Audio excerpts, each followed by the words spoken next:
Greetings friends, it's Victor here, and this is my very brief exploration into non-binary genders. Now before we hop straight into the ideas that I would like to put forth today, let's talk about the 4 overarching types of non-binary identities. First, we have people who don't identify with any gender. This is the range of agender identities. Second, we have people who identify as somewhere between boy and girl, or some combination of the two. These are androgynous identities. Third, we have people who identify as all genders. This is the range of omnigender identities. Finally, we have people who identify as a gender or genders that are not described by the range of boy and girl. As you've probably noticed, I am filming in front of my non-binary flag, and it just so happens that these 4 types of non-binary identities are represented in the flag. Fun fact, the black represents the range of agender identities, the purple represents the range of androgynous identities, the white represents the range of omnigender identities, and the yellow represents people who have a gender identity that aren't described by boy and girl. In today's video, we are going to be talking specifically about the yellow strip, so gender identities that are outside of our construction of gender, so outside of boy, girl, and something in between. Before we talk about non-binary gender identities, let's first analyze the system of binary gender identities that has been socially constructed and which we have all been conditioned to accept as normal. Now, I will preface this by saying that these are 100%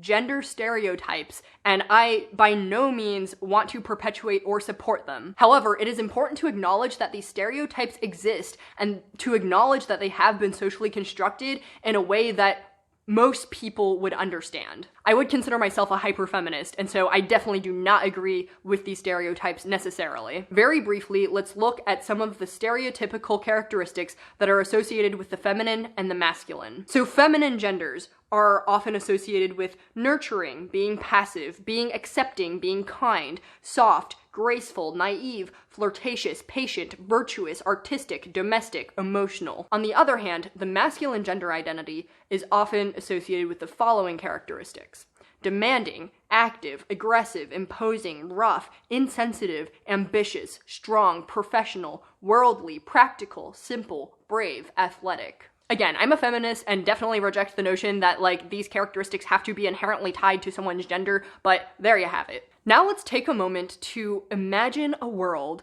where that specific version of the gender binary does not exist. Maybe this world looks like a world full of aliens, or a world full of rock people, or a world full of plant people. I don't know what it looks like. Whatever this society looks like to you, that's good, we'll go with it. Now, in this fantasy world, let's say that the notions of male and female, and of boyness and girlness, and of manness and womanness no longer exist. Instead, we have an alternate default notion of gender. What might that look like? Let's say, for example, in this world, instead of having a gender binary, we have a gender ternary, which just means 3 instead of 2. Brief disclaimer, this is kind of a riff on an idea that a friend of mine had, so the credit for the original idea should go to them, not to me. I'm just kind of expanding on it and kind of putting my own spin on it. Now, instead of having masculine and feminine genders, let's see what these 3 different genders might look like. Let's say that one of the genders is generally creative, introspective, patient, reliable, strong, and soft. We'll call this gender the craftsman. Let's think of the second gender as imposing,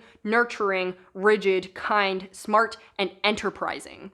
We'll call that gender the teacher. And finally, let's say that the third gender is strong, graceful, aggressive, deft, flirtatious, and virtuous. We'll call that gender the warrior. I would like to briefly note that I'm not trying to say that gender can be reduced down to personality necessarily, or that personality and gender are inherently linked, because they're not, clearly. And as we already established, I don't think that stereotypes and these types of characteristics or personality traits should be necessarily intrinsically linked with someone's gender. However, since that's the way that we have already been societally conditioned to view gender in some ways, why not use that framework to our advantage instead of to our detriment? So think about that for a second. Craftsman, teacher, warrior. Of these genders, is there one that you feel like you really resonate with and you're like, oh yeah, all of those characteristics I really identify with and am happy to express and feel like express me and who I am and my personhood really well? Do you identify with none of them?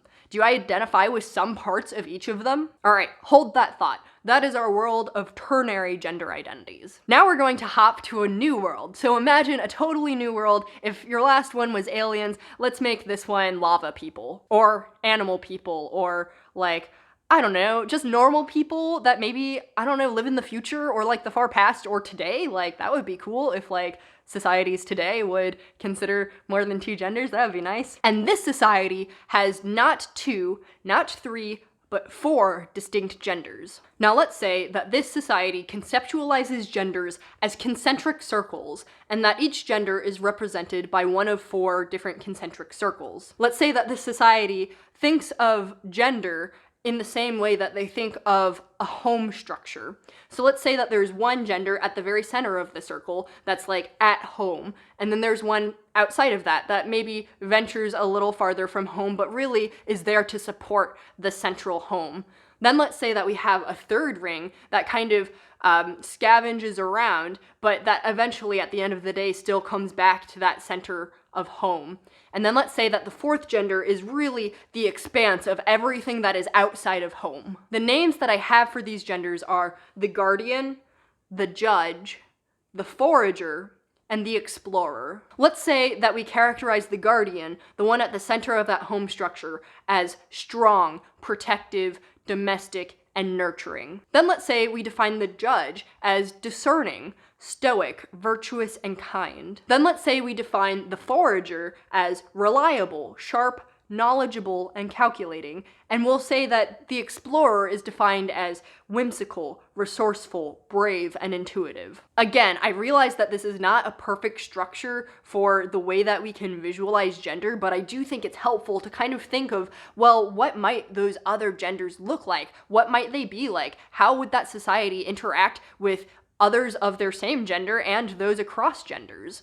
I've been trying to challenge myself to think if I would identify with any of the genders, or with multiple of these genders, or with none of these genders, within these 2 different frameworks of the 3-gender society and the 4-gender society. As I've been trying to conceptualize my own non-binariness in the context of a binary gendered society, this exercise has been really helpful for me because it's kind of helped me to be gender expansive and to think beyond what has been given to me by society. Personally, I think that even in these 2 different societies, that I would still be non-binary, or I guess non-ternary, and not constrained to the 4 given genders. I still feel like I would be somewhere between the genders. In the ternary society, I feel like I would be somewhere between the craftsman and the warrior, and even maybe with some elements of the teacher. So I feel very non-ternary in that sense for that society. On the other hand, in the 4-gendered society, I feel very